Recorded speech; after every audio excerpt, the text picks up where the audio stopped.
Hello dear student, हमारे सच्चिदानंद learning channel में सभी विद्यार्थियों का स्वागत है। इस वीडियो में हम लोग बात करेंगे कक्षा 11वीं का जो गृह विज्ञान का पेपर, वार्षिक paper yearly exam 2024 UP board का हुआ है। इस पेपर को देखते हैं। यह बहुत ही इंपॉर्टेंट पेपर है और OMR बेस्ड है। तो जैसा कि आप देख रहे हैं कि 70 अंक का पूर्णांक है, बाकी 30 अंक का आपका प्रयोगात्मक एग्जाम होगा स्कूल बेस्ड, और 3 घंटा 15 मिनट का समय है। शुरुआती 15 मिनट परीक्षार्थियों को पढ़ने के लिए, और ये जो पूरा प्रश्न पत्र है 2 खंडों में बटा है, खंड क और खंड ख।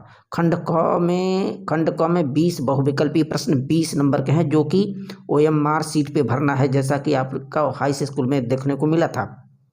और खंड ख जो है ये आपका डिस्क्रिप्टिव टाइप का क्वेश्चन है, वर्णनात्मक क्वेश्चन है, जो कि आपको कॉपी में लिखना है।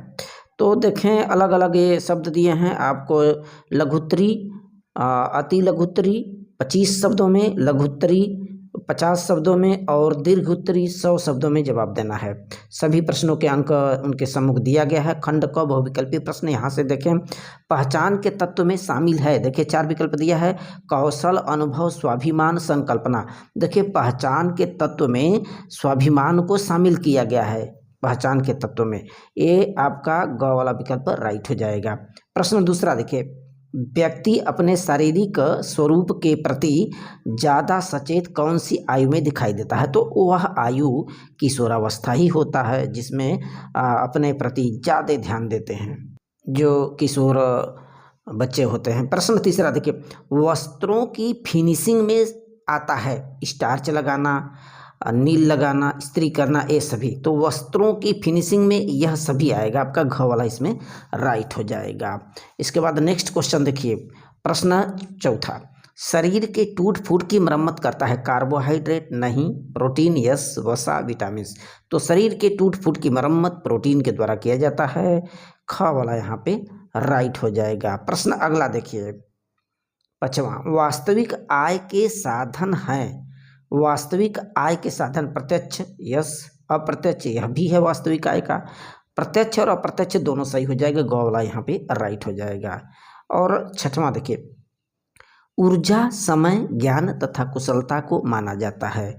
ऊर्जा, समय और ज्ञान ये क्या होते हैं? ये मानवीय साधन होते हैं। घ वाला यहाँ पे राइट हो जाएगा, चूँकि भाई ऊर्जा मानव ही लगाएगा, समय उसी के अनुरूप, ज्ञान कुशलता वहीं सब पेश करते हैं, तो घ वाला यहाँ पे राइट हो जाएगा। प्रश्न 7वां देखें, विशेष आवश्यकता वाले बच्चों के कपड़े होने चाहिए। विशेष आवश्यकताएं अर्थात जो विकलांग बच्चे हैं, अपंग बच्चे हैं, डिसेबिलिटी है किसी प्रकार का, तो उनके कपड़े आरामदायक होना चाहिए, ताकि उन्हें आराम की स्थिति में रहना पड़े। इसमें जो विकल्प होगा आपका ख वाला राइट हो जाएगा। प्रश्न 8वां देखें, इन कपड़ों में सिलवटें नहीं पड़ती हैं। सूती कपड़ा, ऊनी कपड़ा, रेशमी कपड़ा, इनमें से कोई नहीं। देखिए जो ऊनी कपड़े होते हैं उसमें सिलवटें नहीं पड़ती हैं, अर्थात ख वाला विकल्प यहाँ पे राइट हो जाएगा। प्रश्न 9वां देखें, स्वस्थ रहने के लिए आवश्यक है। स्वस्थ रहने के लिए क्या चीज़ आवश्यक है? स्वादिष्ट आहार ग्रहण करना, उचित पोषण प्राप्त करना, मांस, मछली, फल, सब्जियाँ तथा सूखे मेवे ग्रहण करना। तो यदि आप स्वस्थ रहना चाहते हैं तो आपको उचित पोषण प्राप्त करना होगा। ख वाला विकल्प यहाँ पे राइट हो जाएगा। प्रश्न 10वां देखिए, किशोर विकास के दौरान किन परिवर्तनों का अनुभव करते हैं? स्वस्थता, व्यवहारिकता, मनोविज्ञान, भावात्मक। भावात्मक, किशोर विकास के दौरान भावात्मक परिवर्तनों का जो है अनुभव करते हैं। घ वाला यहाँ पे राइट हो जाएगा इसमें। प्रश्न 11 देखिए, शैशवावस्था प्रारंभ होती है। शैशवावस्था आपका 4 से 12 वर्ष जो है 4 से 12 माह के बीच की अवस्था होती है। घ वाला यहाँ पे राइट हो जाएगा। इसके बाद प्रश्न संख्या 12 देखिए, संचार का माध्यम होता है सूचना देना, विचारों को दूसरों तक पहुँचाना, यह विषय संबंधी जानकारी भी होना चाहिए, तो ये सभी हो जाएगा। घ वाला यहाँ पे राइट हो जाएगा। प्रश्न 13 देखिए, हमारे देश का सबसे पुरानी कला है सिलाई, कढ़ाई, रंग रोगन और बुनाई। तो हमारे देश की सबसे पुरानी जो कला है वो बुनाई है। घ वाला यहाँ पे राइट हो जाएगा। इसके बाद प्रश्न आगे देखें, 14वां, स्वास्थ्य विज्ञान के पर्यावरण संबंधी पहलू हैं।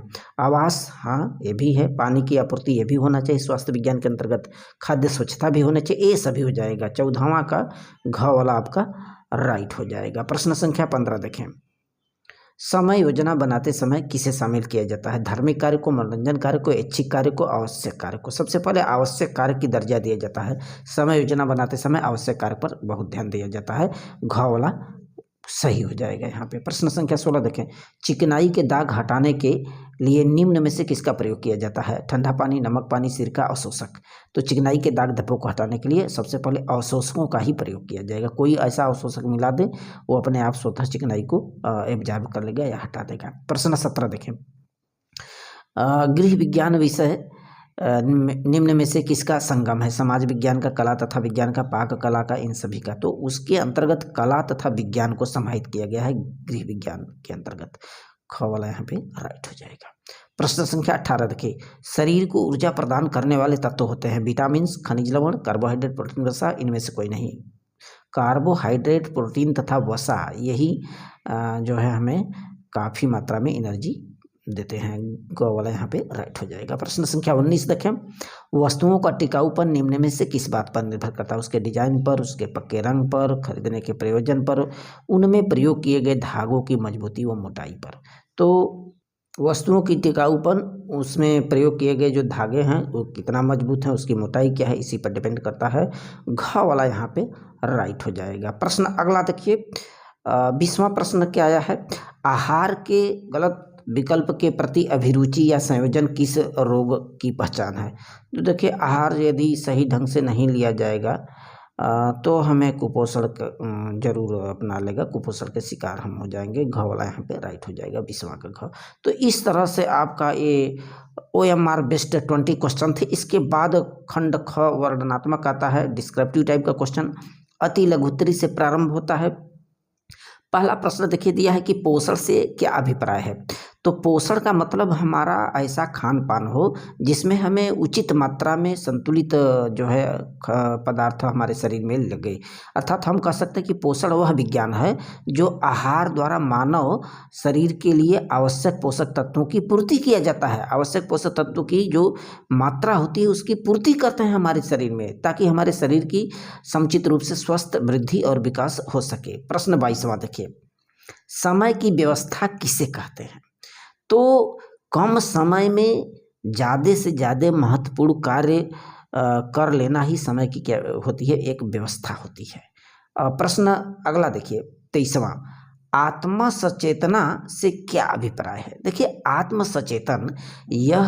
सचेतन एक किशोरावस्था में देखने को मिलता है। तो यह किशोरावस्था की एक प्रक्रिया है जिसके अंतर्गत जो किशोर बच्चे होते हैं वो अपने बारे में चिंतित रहते हैं, अपने बारे में वो सचेत रहते हैं, अपने हाव भाव, शारीरिक बनावट, वेशभूषा, अट्रैक्शन, ये चीज़ आत्म सचेतन होता है उनमें। प्रश्न 24वां देखिए। 24वां पूछा है कि संचार मीडिया क्या है? देखिए, संचार मीडिया जैसा कि नाम से जान रहे हैं, संचार का मतलब कि एक स्थान से दूसरे स्थान तक संचारित करना। ठीक है, तो संचार माध्यम वह साधन है जिसमें हम अपने भावनाओं, अपने विचारों, ज्ञानों, जानकारियों इत्यादि को एक व्यक्ति से दूसरे व्यक्ति तक प्रेषित करते हैं, प्रसारित किया जाता है। जैसे संचार के माध्यम में रेडियो है, टीवी है, समाचार पत्र है, ये सब क्या है? संचार के माध्यम है, इसी को मीडिया भी कहते हैं। प्रश्न 25 देखिए क्या आया हुआ है। वित्त प्रबंधन से आप क्या समझती हैं? वित्त प्रबंधन, देखिए जैसा कि नाम है वित्त प्रबंधन, वित्त माने धन से मतलब है, तो किसी लक्ष्य की पूर्ति हेतु वित्त के कुशल एवं प्रभावी प्रबंधन को ही वित्त प्रबंधन किया जाता है कहते हैं। जैसे आप कोई कार्य करने चल रही हैं तो उसका बजट क्या है, कितना लागत है, कितने में मिलेगा, कितना खर्च होगा, वित्त प्रबंधन होता है। प्रश्न 26 से देखें। स्वास्थ्य के 3 मुख्य पक्षों का उल्लेख कीजिए। तो स्वास्थ्य के जो 3 मुख्य पक्ष होते हैं, शारीरिक पक्ष, मानसिक पक्ष और संवेदनात्मक पक्ष। तीनों पक्ष को हम लोग देख करके चलते हैं। शारीरिक स्वास्थ्य, मानसिक भी होना चाहिए, संवेदनात्मक होना चाहिए। प्रश्न संख्या नेक्स्ट देखिए 27। आध्यात्मिक आयाम को उल्लेखित करें। आध्यात्मिक आयाम, देखिए आध्यात्मिक आयाम का तात्पर्य व्यक्ति के भीतरी शक्ति से है और उसकी जो आंतरिक इंटरनल एनर्जी होती है उससे होता है, जिसे हम लोग आध्यात्मिकता भी कहते हैं। ठीक है। व्यक्ति, कोई भी व्यक्ति जो है अपनी आंतरिक पावर, आंतरिक शक्ति का जितना प्रयोग करे उसी से मतलब है। प्रश्न संख्या 28 देखें, मानवीय संसाधन क्या होते हैं? तो वे संसाधन जो मानव निर्मित होते हैं, मानवीय संसाधन के अंतर्गत आते हैं। मानवीय जो, जैसे हमारी क्षमता कितनी है, हम क्या निर्माण कर सकते हैं, ठीक, ये क्या होते हैं? मानवीय संसाधन होता है। इसके अंतर्गत जैसे हमारा ज्ञान, हमारी ऊर्जा, ये मानवीय संसाधन में आती है। तो प्रश्न संख्या 29 देखिए क्या आया है, भारतीयों को संसार का सर्वोत्तम रंगरेज क्यों माना गया है? देखिए, रंगरेज का मतलब कलर से होता है, रंग से। तो हमारे देश में पुरातन काल से रंगाई इत्यादि का कार्य चला आ रहा है। इसका जो इतिहास है बहुत प्राचीन है। 19वीं सदी के मध्य तक रंगों का जो प्रयोग किया जाता था, हम लोग प्राकृतिक रंगों का प्रयोग करते थे। तो भारत में ये प्राकृतिक रंग बहुत पहले से यूज किए जा रहे हैं। प्राकृतिक रंग का मतलब जैसे पेड़ पौधे हैं, पेड़ों के छाल का प्रयोग किया जाता था, जड़ का, तना का, फूल का, पत्तियों का, इनको कूट पीस करके रंग माने तैयार किया जाता था। कुछ कीट पतंगों से भी रंग तैयार किया जाता था। तो कहा जाता है कि भारत जो है वो एक तरह से रंगरेजों का देश है। अगला प्रश्न संख्या 30वां देखिए, उत्तरजीविता से क्या अभिप्राय है? उत्तरजीविता का मतलब किसी प्राणी का बचा रहना। जैसे हम देखते हैं ना कि बहुत से जो जीव हैं आज विलुप्ति के कगार पर हैं। जो जीव अपने बदलते हुए एटमॉस्फेयर के अनुसार, वातावरण के अनुसार ढाल लिया, वो जीवित रहा। जो नहीं ढाल सका वो मर गया। तो उत्तरजीविता को किसी विषम परिस्थिति में या विषम कठिन स्थितियों में उस जीव को जीवित रहना ही उत्तरजीविता कहलाता है। अपने आप को सर्वाइव कर लेना ही उत्तरजीविता कहलाता है। इसके बाद देखिए यहाँ से लघुत्तरी प्रश्न आया हुआ है 31 का। देखिए कि 31, गृह विज्ञान शिक्षण के पश्चात आप घर में रहकर पारिवारिक आय में वृद्धि कैसे कर सकती हैं? देखिए, गृह विज्ञान शिक्षण, इसका क्या प्रयोजन होता है? जैसे आप गृह विज्ञान शिक्षण कर लेंगे, आगे का उच्चतम शिक्षा ग्रहण कर लेते हैं, तो होता क्या है कि इससे आपको एक सीख मिलती है। अपने जीवन में भी ऐसी क्रियाकलाप अपना करके अपने परिवार का, अपने आय का आमदनी बढ़ा सकते हैं, आय को बढ़ा सकते हैं, हेल्प कर सकते हैं। जैसे आप खाली समय में या विशेष समय में अपनी आवश्यकताओं की पूर्ति हेतु, चूँकि आज महंगाई का दौर बढ़ गया है, तो आय बढ़ाने हेतु आप घर में तमाम प्रकार की छोटी मोटी वस्तुओं का निर्माण करते हैं। जैसे अचार बनाना, चटनी बनाना, शरबत इत्यादि बनाना, कढ़ाई, सिलाई इत्यादि करके अपनी आमदनी को वृद्धि कर सकते हैं। यदि कोई घर दुकान की सजावट करना चाहता है तो इससे भी आय वृद्धि कर सकता है, आमदनी कमा सकता है। चित्रकारी, पेंटिंग, बहुत से कार्य होते हैं जिससे वो घर बैठे अपना सकते हैं और अपनी इनकम बढ़ा सकते हैं। प्रश्न संख्या 32 देखिए, वृद्धि और विकास में क्या अंतर है? अंतर बताना है। देखिए, वृद्धि और विकास, तो जहाँ तक वृद्धि की बात किया जाता है तो वृद्धि एक निश्चित अवधि तक होती है किसी भी का, ठीक है। वृद्धि एक निश्चित अवधि तक होता है किसी भी जीव का, जबकि जो विकास होता है, विकास तो जीवन पर्यंत चलता रहता है। आजीवन आप किसी क्षण कुछ भी सीख सकते हैं, वृद्धावस्था में भी सीख सकते हैं, बचपन में भी, युवावस्था में भी। तो विकास जो है ना, ये पर्यंत चलता रहता है। ठीक आगे जो वृद्धि होती है, वृद्धि को मापा जा सकता है कि कितने ऊंचाई, कितने हाइट, कितना मोटा, माने वृद्धि को माप सकते हैं। लेकिन जो विकास होता है, विकास, इसका अवलोकन तो केवल आप परिपक्व व्यवहार से ही कर सकते हैं कि आपके बुद्धि में, आपके व्यवहार में कितना परिवर्तन आया, ये विकास है। वृद्धि जो होती है एक आयामी होती है। वृद्धि व्यक्तित्व के एक आयाम को बताती है, जबकि विकास में सब चीज़ शामिल होता है, हर एरिया। और वृद्धि में हम क्या करते हैं, शारीरिक ऊंचाई, उसका भार, अंग माप, संरचना, ढांचा इत्यादि का अध्ययन किया जाता है। जबकि विकास में शारीरिक परिवर्तनों के साथ साथ सामाजिक और मानसिक, आप में कितना सामाजिक परिवर्तन है, मानसिक परिवर्तन है, कितना आप समाज के साथ समावेश कर लेते हैं अपने आप को, ये सब चीज़ें होता है। प्रश्न अगला देखिए, प्रश्न 33वां, ये लिखा है कि वस्त्रों की देखभाल तथा रख रखाव कैसे कर सकती हैं, इसके पहलुओं को लिखें। देखिए, जहाँ तक वस्त्रों की देख रेख की बात होती है, जैसे आप कोई भी वस्त्र संचित कर संग्रह कर रही हैं, कहीं रख रही हैं, तो उसमें ये देख रहे हैं कि उसमें कहीं कीट पतंग तो नहीं लगे, फफूंद से बचाव कैसे किया जा सकता है। तो इसका ध्यान देना होगा कि संग्रह के दौरान आपको ये देना होगा कि वस्त्र में कोई कीट या कोई पतंग या कोई फफूंद तो नहीं लगा है। इसके बाद आप सही समुचित ढंग से इसको प्रेस करके, इस्त्री करके सुरक्षित स्थान पर रख देना चाहिए। और वस्त्रों की धुलाई करते समय ये ध्यान दें कि किसी प्रकार के इसमें जो बटन है, रंग है, ये विचलित ना हो, सिलाई इत्यादि न कटने पाए, न फटने पाए। तो वस्त्रों के कटने और जैसी जो भरपाई है, नुकसान है, यह मुड़ने न पाए, ये सब बारीकियों को ध्यान में दिया जाता है इनको संरक्षित रखते समय, सुरक्षित रखते समय। प्रश्न संख्या 34 देखिए, किशोरावस्था अवधि पर एक टिप्पणी लिखिए। देखिए, किशोरावस्था अवधि जो होती है इसे बसंत काल का अवस्था भी कहा जाता है, क्योंकि इस समय किशोरावस्था में बहुत से चेंज होते हैं शरीर में। यह 12 से 19 वर्ष तक की आयु को माना जाता है और इस समय शरीर की तमाम ग्रंथियों का विकास होता है, शरीर जो है ये परिपक्वता की तरफ चलती है और इसमें कुछ सकारात्मक चीज़ें भी आती हैं, कुछ नकारात्मक चीज़ें भी उत्पन्न होती हैं। जो इसमें बच्चे होते हैं वो मित्र मंडली माने मित्रों के साझा में मित्रों के साथ रहना चाहते हैं। इस समय संगति का भी काफ़ी प्रभाव पड़ता है। कोई कोई किशोर तो हम लोग देखते हैं धूम्रपान, ड्रग्स, अल्कोहल जैसे लत और व्यसन के शिकार हो जाते हैं। प्रश्न 35 देखिए क्या है, किन्हीं दो सूचना प्रौद्योगिकी के नाम वो उनके कार्य लिखे। सूचना प्रौद्योगिकी, जैसा कि बताया गया कि जो सूचना प्रौद्योगिकी ऐसे माने यंत्र होते हैं जिसके माध्यम से हम अपने बातों, विचारों, सूचनाओं को, ज्ञानों को एक स्थान से दूसरे स्थान तक प्रसारित करते हैं, एक व्यक्ति से दूसरे व्यक्ति तक। जैसे इसमें रेडियो है, दूसरा टेलीविज़न है।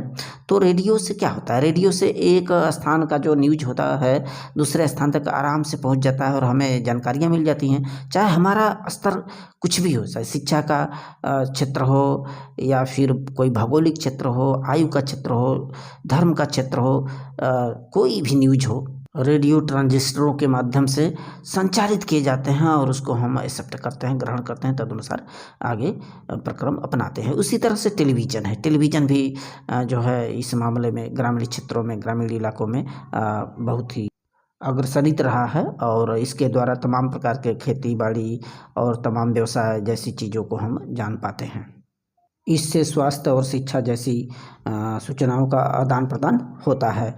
प्रश्न अगला 36 देखिए, स्व संकल्पना और पहचान के विकास को प्रभावित करने वाले कारक कौन कौन से हैं। देखिए, स्व संकल्पना और पहचान की जहाँ तक बात है, स्व संकल्पना में क्या होता है कि कोई भी किशोर अपने बारे में ज़्यादा चिंतित होता है, अपनी पहचान को लेकर के, अपनी पोशाक, वेशभूषा, रहन सहन, शारीरिक बनावट इत्यादि पर अपने बारे में चिंतित होता है। तो ये जो होती है ना, तमाम तत्वों पर, तमाम कारकों पर स्व संकल्पना और पहचान आजकल तमाम कारकों पर डिपेंड है। जैसे संस्कृति, तो पश्चिमी सभ्यता की जो संस्कृति है आज बहुत एशियाई संस्कृति पर बहुत ज़्यादा प्रभाव पड़ी है। लोग पश्चिमी सभ्यता को अपनाते हैं, वैसा ही जो है वेशभूषा, वैसा पहनावा लगातार धारण करते चले जा रहे हैं।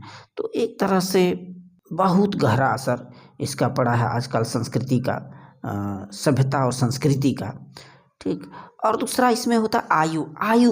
यह भी व्यक्ति के स्व संकल्पना और पहचान के विकास को प्रभावित करती है, क्योंकि आयु के अनुसार वो अपने आप को एडजस्टमेंट करते हैं, वैसा वेशभूषा, पोशाक वैसा धारण करना चाहते हैं, वैसी माने खान पान इत्यादि।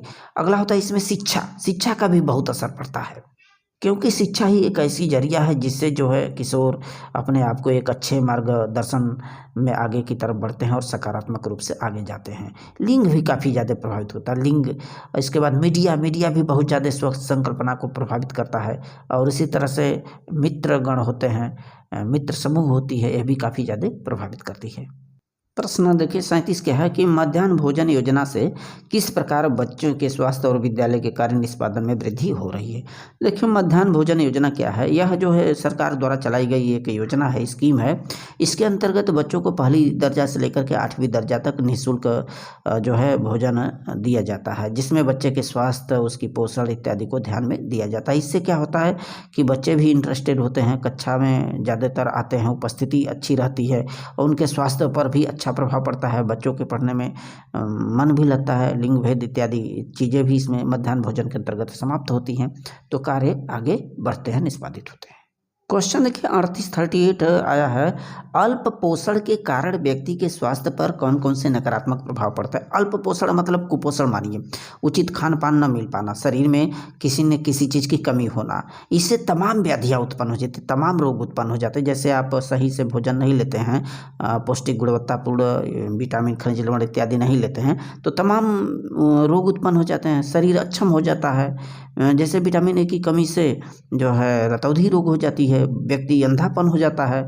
वही आयोडीन की बात करें, यदि शरीर भोजन में आयोडीन की मात्रा यदि कम हो जाए तो इसके कारण जो है व्यक्ति गूंगा भी हो सकता है, बहरापन, मानसिक मंदता, बौनापन इत्यादि बीमारी आ सकती है।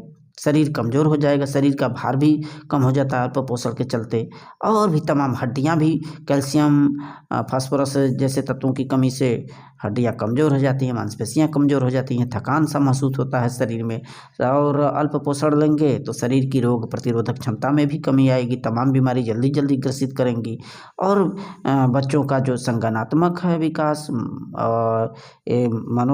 मनो अर्थात मानसिक जो विकास है, शारीरिक विकास के साथ साथ मानसिक विकास भी अक्षम हो जाता है, कम हो जाता है। तो प्रश्न 39 देखिए, ये दिया है कि एक स्वस्थ जीवन जीने के लिए घर में वायु संचार का क्या महत्व है। देखिए वायु है जहाँ प्राण है वहाँ कहा जाता है ना, तो वायु घर में बहुत ही आवश्यक होता है, क्योंकि वायु में ऑक्सीजन होते हैं। तो भवन निर्माण करते समय कोई आप घर बना रहे होते हैं तो उसमें ध्यान दें कि प्रकाश और वायु संचार के लिए कहीं न कहीं खिड़की इत्यादि खुला रहना चाहिए, खिड़की की व्यवस्था होनी चाहिए, दरवाज़ा है, रोशनदान इत्यादि की व्यवस्था होनी चाहिए घर में, ताकि वहाँ से स्वच्छ हवा जो है आगमन हो सके घर के अंदर, और आप एक अच्छा हवा, वायु, ऑक्सीजन ले सकें और स्वस्थ जीवन जी सकें। क्योंकि आपको पता है कि जब वायु की कमी होती है, यानी कि जब शरीर में ऑक्सीजन की कमी होने लगती है तो शरीर थकावट सा महसूस होता है, कभी कभी जो है दर्द भी उत्पन्न होता है। दर्द आपके बॉडी के अंदर उत्पन्न हो सकता है, चाहे सिर में भी दर्द उत्पन्न हो सकता है, ऑक्सीजन की कमी हो सकती है एक तरह से। तो एक अच्छे स्वास्थ्य के लिए घर में वायु संचार बहुत ही आवश्यक होते हैं। प्रश्न 40 देखिए क्या आया हुआ है, भारत में कसीदाकारी कला सारे देश में किस प्रकार से फेमस है, प्रसिद्ध है। तो कसीदाकारी कला इसका मतलब ये होता है, जैसे कोई कपड़ा आप लेती हैं तो कपड़े पर सुई या सुई जैसे औजारों का प्रयोग करके, चाहे रेशमी कपड़ा हो, सूती या कोई भी, तो उसको किस प्रकार से आप सजाती हैं, उस पर कढ़ाई करती हैं, कोई फूल पत्ती बनाती हैं, उसी को हम लोग बोलते हैं कसीदाकारी। तो ये प्राचीन कला है हमारे देश में। इसका प्रयोग भारत के तमाम भूभागों में किया जाता है सजावट के रूप में। तमाम साज सज्जा किए जाते हैं, छोटे घरों से लेकर के बड़े घरों तक, जिनकी जैसी सामाजिक आर्थिक स्थिति है उसके अनुसार लोग इन कपड़ों का प्रयोग करते हैं, जिस पर कि अलंकृत किए जाते हैं या सजावट फूल पत्ती इत्यादि की कढ़ाइयाँ किया जाता है। और ये जो कसीदाकारी होता है, आपके जैसे मैट है, चटाई है या पर्दा है, कोई वस्त्र है, कोई भेंट दे रही हैं, तमाम तरह से किए जाते हैं। और इसके बाद देखिए यहाँ से शुरू है दीर्घ उत्तरी प्रश्न।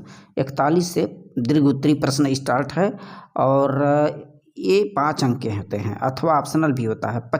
41 का देखिए, भोजन के कोई 5 कार्य लिखिए।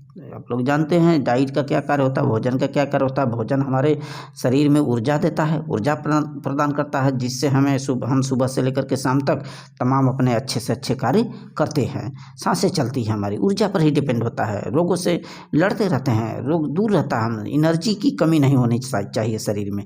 मनोवैज्ञानिक कार्य, भोजन के ये भी कार्य मनोवैज्ञानिक कार्य हम करते हैं। जैसे सुरक्षा है, प्रेम है, आदर है, सेवा सत्कार है, ये मनोवैज्ञानिक कार्य हम भोजन के माध्यम से ही कर पाते हैं। एक दूसरे के साथ बैठकर भोजन करना, बातें करना, चर्चा करना, प्यार से रहना, ये सब उसके अंतर्गत आता है। अगला इसकी कड़ी एक हो सकती है सामाजिक सांस्कृतिक कार्य भी इसके अंतर्गत ही समाहित है। जैसे हम लोग एक साथ बैठ कर के भोजन, समाज में जाते हैं, बारात में जाते हैं, कोई दिवाली या कोई फंक्शन होता है, तो एक सामाजिक सांस्कृतिक कार्य भी भोजन का ही देन है। अगला होता है रोगों से शरीर की रक्षा। तो हम अच्छा भोजन करते हैं, पौष्टिक भोजन करते हैं, हमारे शरीर में vitamin, calcium, phosphorus, vitamin D, vitamin A, ये सब चीज़ें यदि शामिल होती हैं तो रोग से हमें बचाती रहती हैं। फिर हमारे शरीर का विकास और मरम्मत भी, वृद्धि भी किया जाता है। शरीर में टूट फूट इत्यादि की मरम्मत जैसे हम प्रोटीन करता है, तो ये है। इसके बाद अगला क्वेश्चन अथवा में दिया है कि धुलाई की विधियों की विस्तृत व्याख्या करने के लिए आया है। देखिए, इसमें जिक्र ये किया जा रहा है कि जैसे हम कपड़े साफ करते हैं, चिकनाई और गंदगी यदि लगा है तो डिटर्जेंट या साबुन इत्यादि का प्रयोग करते हैं, साफ करते हैं किस तरह से, तो एक प्रक्रिया के अंतर्गत धुलाई के प्रोसेस को हम लोग अपनाते हैं। क्योंकि हमें कितना डिटर्जेंट मिलाना है, हमारे कपड़े क्या हैं, कितने पानी लेना है, ये चीज़ें ध्यान देना होगा। और इसमें जो कितना हमें घिसना है, घिस कर रगड़ना है कपड़े को, फिर इसके बाद उसको कितना मलना है, पानी कैसे हम निचोड़ेंगे, चूसड़ पंप का कैसे प्रयोग करेंगे, फिर कभी कभी तो मशीन द्वारा भी धुलाई की प्रक्रिया को अपनाया जाता है। तो ये इस मेथड को आप अच्छे से पढ़ लें। 22वां मानव और गैर मानव संसाधनों का उल्लेख करने के लिए आया हुआ है इस पेपर में। देखिए, मानव संसाधन माने मानव, जो मानव के अंदर के क्रियाकलापें होती हैं, मानव उत्पन्न होती है, मानव संसाधन होती है। जैसे उसका ज्ञान, उसकी रुचि, कौशल, उसका समय, ऊर्जा, ये मानव संसाधन है। जबकि गैर मानव संसाधन क्या होते हैं, तमाम हमारे जीवन में वस्तुएं हैं, हमारे जीवन में धन दौलत है, पैसे है, ये क्या होते हैं, गैर मानव संसाधन। तो मानव संसाधन में मानवीय संसाधन होते हैं जो मानव द्वारा होते हैं। जैसे हमारी ज्ञान है, तो हम अपने जीवन को किस प्रकार से हमें चलाना है, हमारा ज्ञान ही, हमें कितनी जानकारी किसी चीज़ का, इसके लिए हमें प्रशिक्षण भी लेना पड़ता है, पढ़ना भी पड़ता है अध्यापकों से, टीचरों से। तो ज्ञान ही हमें हर कुछ सिखाएगा, हर चीज़ बताएगा कि हमें किस तरह से क्या करना है, क्या सीखना है, जीवन में क्या अपनाना है, ठीक। और हमारी रुचि होती है। जैसे हम कोई काम करने चले और उस काम में हमारा मन न लगे, रुचि न हो, तो हम कार्य को नहीं संपन्न कर पाएंगे। तो ये मानव संसाधन के अंतर्गत आते हैं। ज्ञान भी आता है, रुचि बहुत आवश्यक है।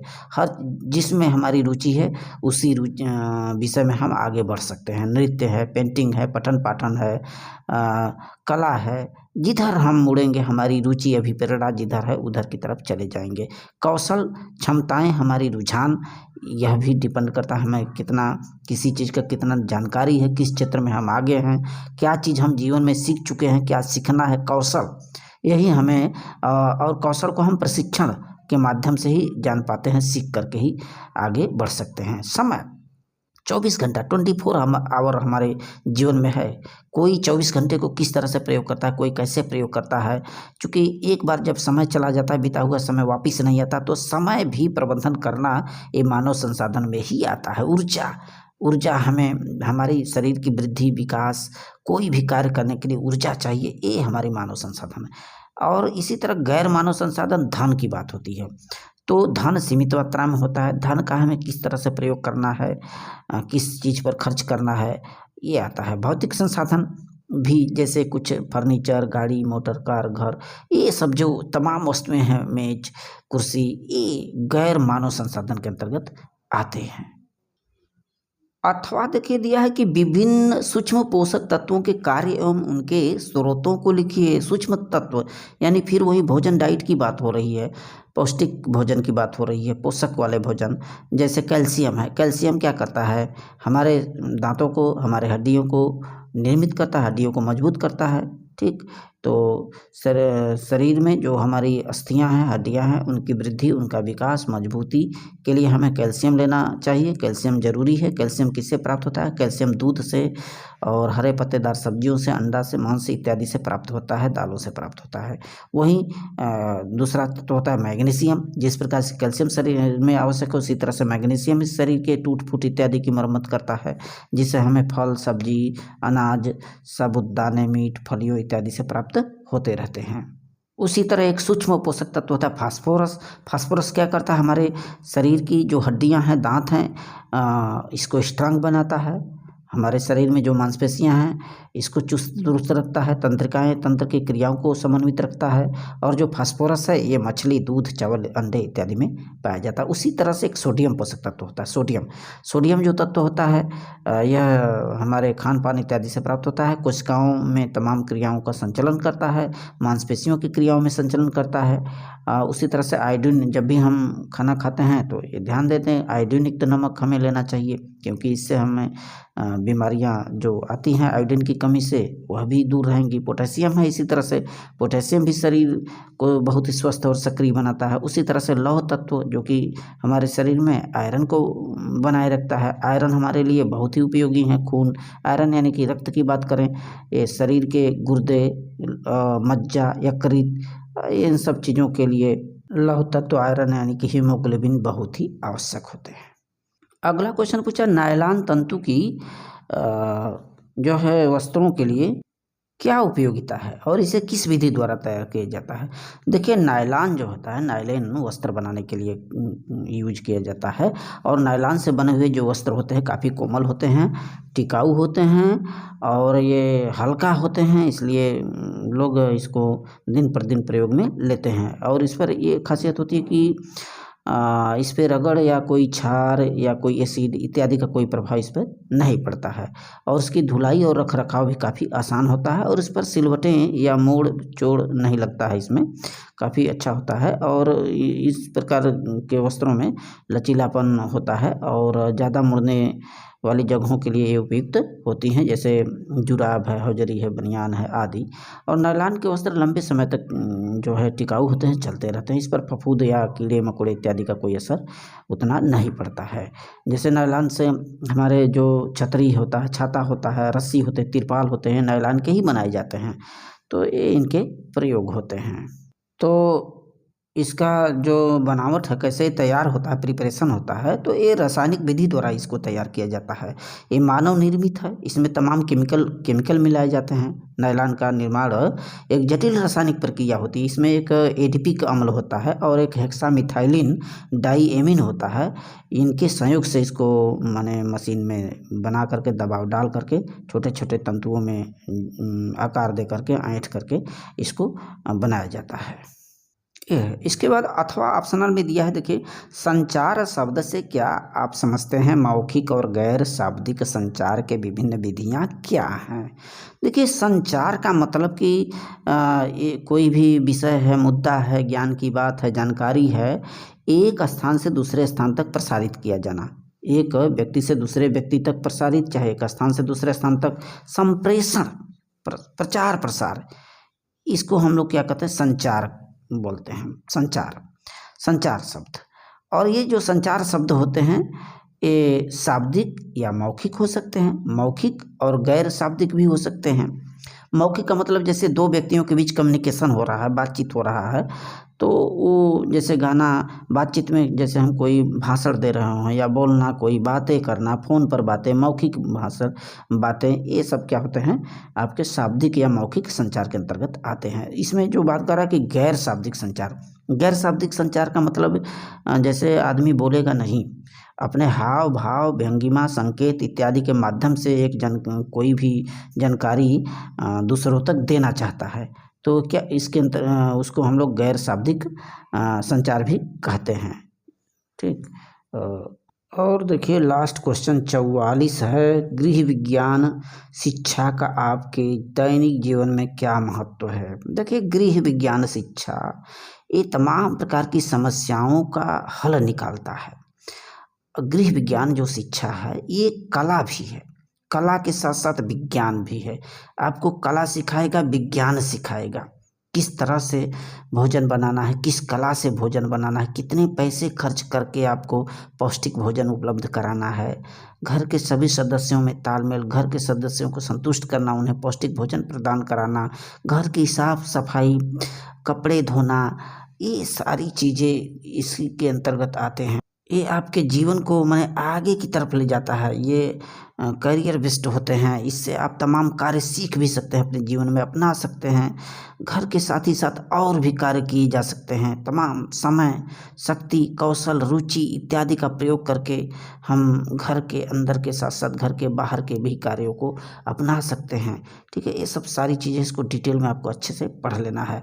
अथवा ऑप्शनल है कि अच्छे स्वास्थ्य एवं स्वस्थ व्यक्ति के मुख्य लक्षणों का जिक्र करना है, उल्लेख करना है। जहाँ तक अच्छे स्वास्थ्य की बात किया जा रहा है, अच्छा स्वास्थ्य का मतलब कि समुचित रूप से शारीरिक मानसिक रूप से हमें स्वस्थ रहना, शरीर की मांसपेशियाँ, शरीर की हड्डियों का सुविकास, अच्छे से कार्य करना, सुसंगठित होना, आँखों की एक चमक होती है, आँख अच्छे से हैं, उनका एडजस्टमेंट, उनकी देखने की क्षमता, शरीर के हर एक अंग अच्छे स्वास्थ्य को दर्शाते हैं। अच्छे स्वास्थ्य का मतलब शरीर का हर एक अंग अच्छे से कार्य करना चाहिए, चाहे हड्डियाँ हो, चाहे कुछ भी शरीर की जो ग्रंथियाँ हैं, अस्थि उसके शरीर के अंदर की जो तमाम ग्रंथियाँ हैं, छोटी बड़ी, शरीर के अंदर के जो भी अंग हैं, इनका स्वास्थ्य रहना बहुत ही जरूरी है। स्वास्थ्य का मतलब यही है, संवेदनात्मक रूप से, भावात्मक रूप से, मानसिक, शारीरिक हर तरह से स्वस्थ रहें। चिकने घने तथा